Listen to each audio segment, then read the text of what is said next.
কোরআনে বলছেন মালউনিনা আইনামা সুকিফু উখিযু ওয়া কুতিলু তাকতিলা।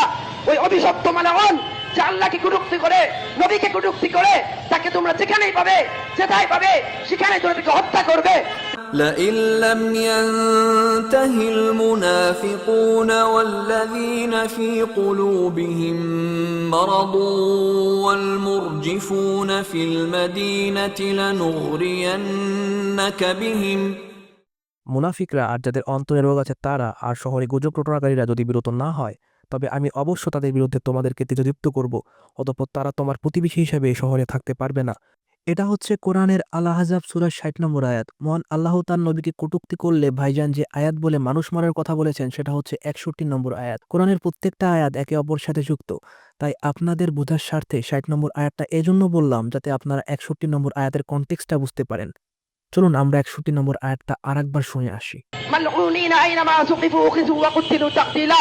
ملعونين أينما ثقفوا أخذوا وقتلوا تقتيلا। অভিশপ্ত অবস্থায় তাদের যেখানেই পাওয়া যাবে ধরা হবে এবং হত্যা করার মতোই হত্যা করা হবে। এখন আমরা যদি ৬০ এবং ৬১ নম্বর আয়াত একত্রিত করি তাহলে আল্লাহ তাআলা মুনাফিক এবং যারা আল্লাহ এবং নবীর নামে গুজব রচনা করেন তাদেরকে হত্যা করার কথা বলেছেন। এখন প্রশ্ন হলো, কেউ যদি আল্লাহ এবং নবীকে কটূক্তি করে তাহলে কি আল্লাহ তাআলা আমাদেরকে নির্দেশ দিয়েছেন তাদেরকে হত্যা করার জন্য?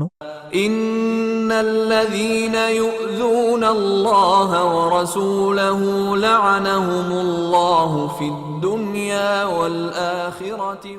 যারা আল্লাহ ও তার রসুলকে কষ্ট দেয় আল্লাহ তাদের দুনিয়া এবং আখিরাতে অভিশপ্ত করেছেন আর তাদের জন্য প্রস্তুত রেখেছেন অপমানজনক শাস্তি। এখন শুরুতে আসা যাক সূরা আল আহজাবের ৬০ এবং ৬১ নম্বর আয়াতে। তে সকল মুনাফিক যারা আল্লাহ এবং নবীর নামে গুজব রচনা করেন এবং যাদের আল্লাহ তাআলা হত্যা করার নির্দেশ দিয়েছেন তারা কারা? হরে কৃষ্ণ হরি বল, দাড়িপাল্লাটা নিয়ে তো আমি আল্লাহকে সরাসরি দেখে এসেছি। জান্নাতের টিকিট পাইছেন কে কে? হাত জাগান তো।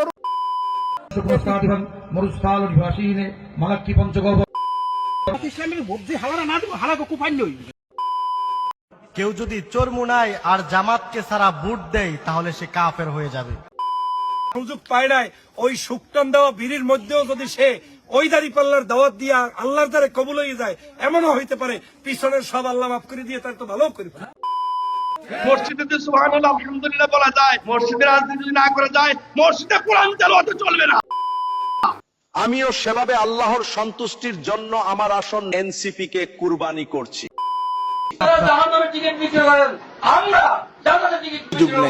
اتبعوا من لا يسألكم أجرا وهم مهتدون।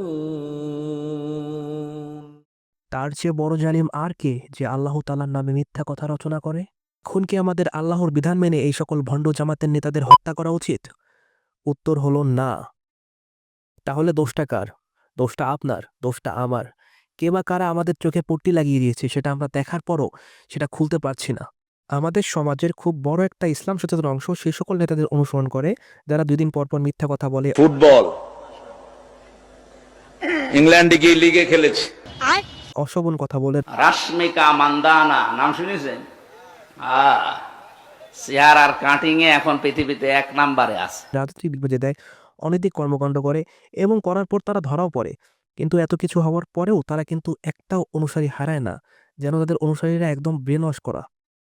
আল্লাহ সূরা ইয়াসিনের ২১ নম্বর আয়াতে বলেছেন, اتبعوا من لا يسألكم أجرا وهم مهتدون। তোমরা মান্য করো এদেরকে যারা তোমাদের কাছে কোনো প্রতিদান চায় না, উপরন্তু তারা সঠিক পথে পরিচালিত। ইসলামপন্থী ভাইয়েরা যাদেরকে রাহাবার, যাদেরকে আমির, যাদেরকে ওস্তাদ হিসেবে মানতেছেন, তারা দিনী খেদমতের বিনিময়ে হয়তো রাজনৈতিক স্বার্থ আদায় করতেছেন অথবা অর্থনৈতিক স্বার্থ আদায় করতেছেন।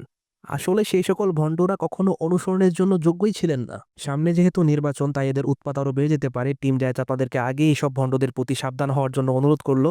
আর আপনারা চাইলে পেজটিকে ফলো দিয়ে রাখতে পারেন। আর যারা আমাদের টিমে জয়েন করতে চান তাদেরকে আমাদের ডিসকর্ড সার্ভারে জয়েন করার জন্য অনুরোধ করা হইল, লিঙ্ক কমেন্টে। ধন্যবাদ।